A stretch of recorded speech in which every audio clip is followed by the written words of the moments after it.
व्यक्त करते हैं कि आपने हमें महामहिम राज्यपाल महोदया के भाषण पर बोलने का अवसर दिया। मान्यवर, जब महामहिम राज्यपाल महोदया अपना भाषण पढ़ रही थी तो पूरे उत्तर प्रदेश और देश की नज़र उत्तर प्रदेश की विधानसभा पर टिकी हुई थी। ये देश के एक बहुत बड़ी आबादी, जो पिछड़े वर्ग से लोग आते हैं, जो आदिवासी हैं, जो कमज़ोर तबके के लोग हैं, दलित समाज के लोग हैं, उन्हें उम्मीद थी कि महामहिम राज्यपाल के भाषण में जातिवार जनगणना की बात होगी।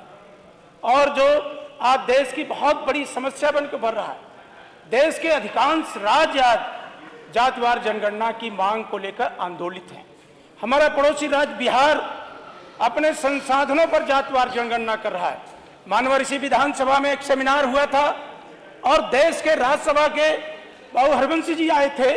उन्होंने कहा था जब तक कोई डाटा नहीं होगा तब तक बजट बताते वक्त हम ये नहीं तय कर पाएंगे कि अमुक को कितना बजट दिया जाए, उसके विकास में कितना धन लगाया जाए।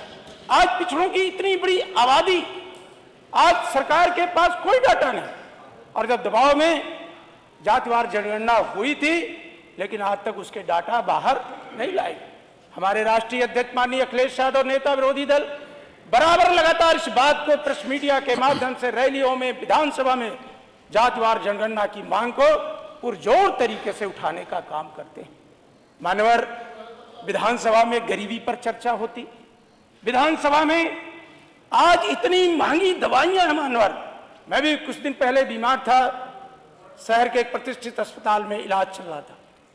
आज मैं जब देखता था रिसेप्शन पे बैठ करके, आज गरीब रो रहा है जब डॉक्टर कहता है कि आपके मरीज को तो मैं ठीक कर दूंगा लेकिन अमुक इलाज में इतना पैसा लगेगा, तो मान्यवर उसके पास पैसा नहीं होता। बेटा बाप की तरफ देखता है, बाप अपनी पत्नी की तरफ देखता है, ना जाने कितने धन गिरवी रख के, खेती गिरवी रख करके इलाज।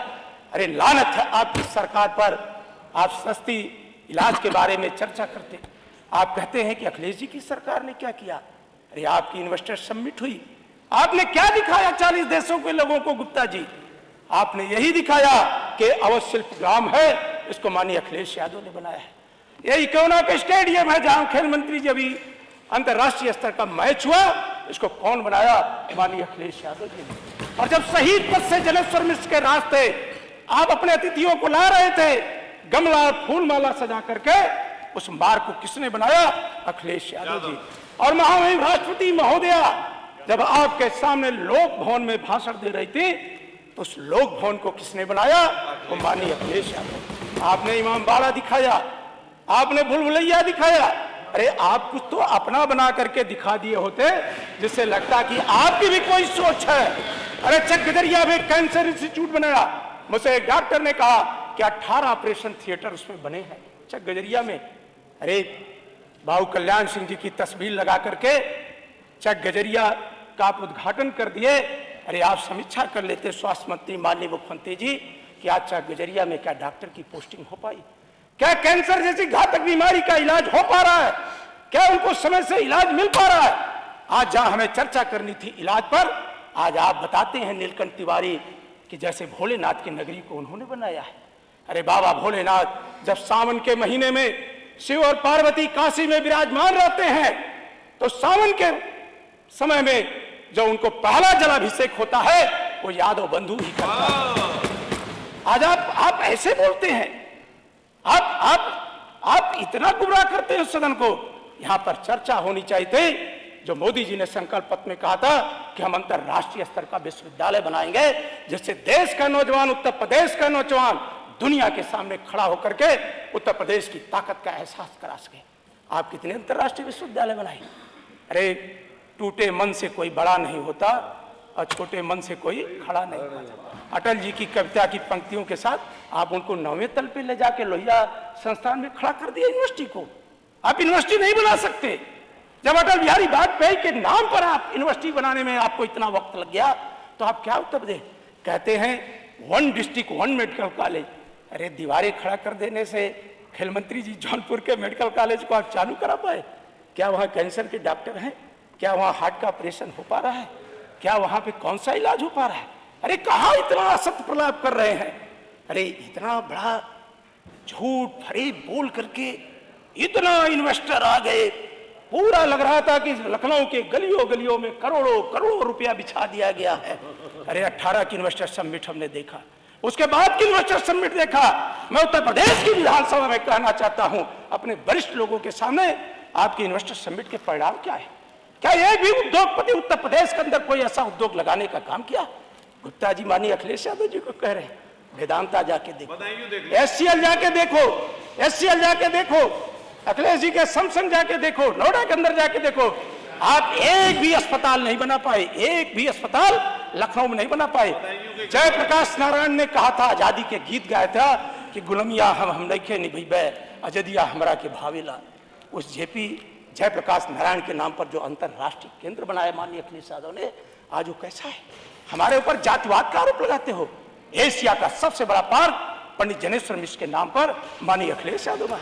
वही तो आप अपने इन्वेस्टर्स को दिखा रहे थे, आप उसी को इन्वेस्टर को दिखा रहे थे, देखो जनेश्वर मिश्र पार्क, आबादी के बीच इतना खूबसूरत पार्क, आप देखो। आप क्या अपना बना के क्या दिखा रहे थे?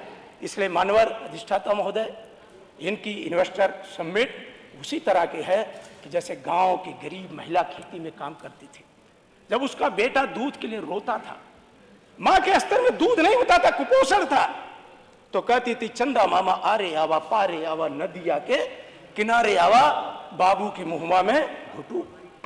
ये इस तरह का आप उत्तर प्रदेश के अंदर सबका साथ, सबका विकास, सबका विश्वास, कहां सबका साथ ले रहे हैं आप अपनी नियुक्तियों में भेदभाव कर रहे हैं। और एक तो कह रहे थे नीलकंठ तिवारी चाचा मामा दादा, अरे लोक सेवा आयोग की आपने सीबीआई जांच कराया, आज 6 साल बीत गए। उत्तर प्रदेश लोक सेवा आयोग जिसको आपने यादव आयोग लिख दिया था, आपने तबेला आयोग लिख दिया था, उस लोक सेवा आयोग की सीबीआई जांच हुई। मैं आज अधिष्ठाता महोदय जानना चाहता हूं उस सीबीआई जांच में आप सीबीआई किस निष्कर्ष पर पहुंची? क्या एक भी जो उस समय चयनित लोग थे, क्या आप एक भी नियुक्तियों को रद्द कर पाए? क्या आप किसी आयोग के किसी भी खिलाफ कोई कार्रवाई कर पाए? तो अधिष्ठाता महोदय, मैं कहना चाहता हूं कि भारतीय जनता पार्टी केवल छवि खराब करना जानती है। ये किसी नेता के बारे में एक इनका सेल है, आईटी सेल है, वो भोंपू की तरह चिल्लाने लगता है। और जब इनसे खड़ा होकर के मैं पूछना चाहता हूं कि लखनऊ की राजधानी सहित पूरे उत्तर प्रदेश के अंदर जितने मेडिकल कॉलेज, आजमगढ़ के अंदर खुद मेडिकल कॉलेज है, केवल रेफर करने का काम करता है। सदर से जाता है मरीज राजकीय मेडिकल कॉलेज चकरपानपुर, वो कहता है बनारस चले जाइए, लखनऊ चले जाइए। आज यहाँ पर अस्पतालों में लोगों का भर्ती नहीं पा रही। और शिक्षा की बात आप करते हैं, ऑपरेशन कायाकल्प कर दिए, शिवाजी को आपने पैदा कर दिया, रानी लक्ष्मीबाई को आपने कह दिया, चंद्रशेखर आजाद को आपने कह दिया। अरे ऑपरेशन कायाकल्प कर देने से गरीब के बच्चे का कल्याण नहीं हो पाएगा। अरे मेडिकल की पढ़ाई कितनी महंगी है, नीट की तैयारी करने में कितना वक्त लगता है, आज जेईई मेंस की पढ़ाई में कितना पैसा लगता है। अगर आप दिल खोल करके आप इस पर ध्यान देंगे तो आपको छाती पर हाथ रख के देखेंगे तो आज गरीब के बेटे के साथ सबसे ज्यादा अन्याय करने का काम भारतीय जनता पार्टी की सरकार कर रही है। आप शिक्षा पर बहस नहीं करना चाहते हो, आप बेरोजगारी पर बहस नहीं करना चाहते हो। जब आप इन्वेस्टर समिट कर रहे थे तो कानपुर देहात में एक ब्राह्मण परिवार की मां और बेटी धुदुक के जल रहे थे। आपको शर्म नहीं आती?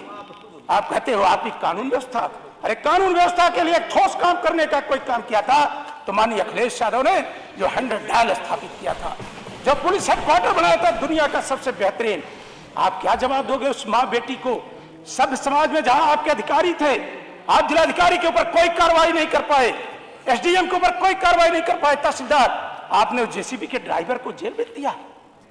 चाहे पुलिस और प्रशासनिक अफसर हो, एक मां और बेटी धुक करके जल जा रही हो, ऐसी लानत है ऐसी आपकी सरकार पर जो मां बेटी को बचा। माननीय सदस्य साहब समाप्त करें।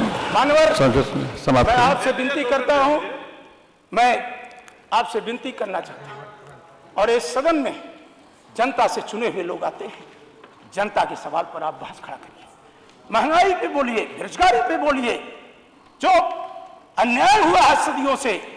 आज तो किसी केंद्रीय विश्वविद्यालय में एक भी वाइस चांसलर गरीब तबके का नहीं है। हाई कोर्ट और सुप्रीम कोर्ट के जस्टिस मात्र 2 हैं। सुप्रीम कोर्ट में, हाई कोर्टों की क्या स्थिति है? आज इतना बड़ा विश्वविद्यालयों में भ्रष्टाचार है, आयोगों में इतना बड़ा भ्रष्टाचार है कि आगे मंत्रियों को कुछ पता नहीं है नीचे कितना बड़ा सौदा हो जा रहा है। तब मान्यवर मैं आपसे कहना चाहता हूं, सरकार से अपील करना चाहता हूं, आपने मान्यवर एक व्यवस्था दिया है कि अब की जो विधानसभा में बातें उठाई जाएंगी उसको विभाग को भेजा जाए। मेरे विधानसभा क्षेत्र में माननीय अखिलेश यादव जी ने 200 बेड का अस्पताल बनाया जो मुख्य मार्ग पर है। अंबेडकर नगर, आजमगढ़, बस्ती, सिद्धार्थनगर, खलीलाबाद से आज मानवर मैं सरकार से प्रार्थना करता हूं कि वहां पर ट्रामा सेंटर स्थापित करने का काम करें। मैं ट्रामा सेंटर अरे बनवा दिया, आके देख लीजिए। आप सरकार है, रिपोर्ट मंगा लीजिए। आप सरकार है, रिपोर्ट मंगवा लीजिए। पर डे 1000-1200 की ओपीडी होती है और इतना खूबसूरत। मंत्री जी मैं कहूंगा आप भी बनवा लीजिए, कहीं पे आप भी बनवा लीजिए। आपके मंत्री लोग आते हैं तो एक बार उस हॉस्पिटल को। धन्यवाद, आपने काफी बोल लिया संग्राम जी। अरे 11 मिनट, 2 मिनट थोड़ी, 5 मिनट की जगह आपने बोल लिया 10-11 मिनट। धन्यवाद। इनका स्पीकर ऑफ करिए। और यहाँ पर श्री प्रदीप चौधरी बैठिए प्लीज। हो गया, नहीं हो गया बोले आप 2 मिनट नहीं, आप देखिए 11 मिनट बोल चुके हैं। प्लीज प्रदीप चौधरी। नहीं आप बस एक और, आप पहले ले लेते ना, भाषण से पहले लेते। प्रदीप चौधरी प्लीज। मुझे महामहिम राज्य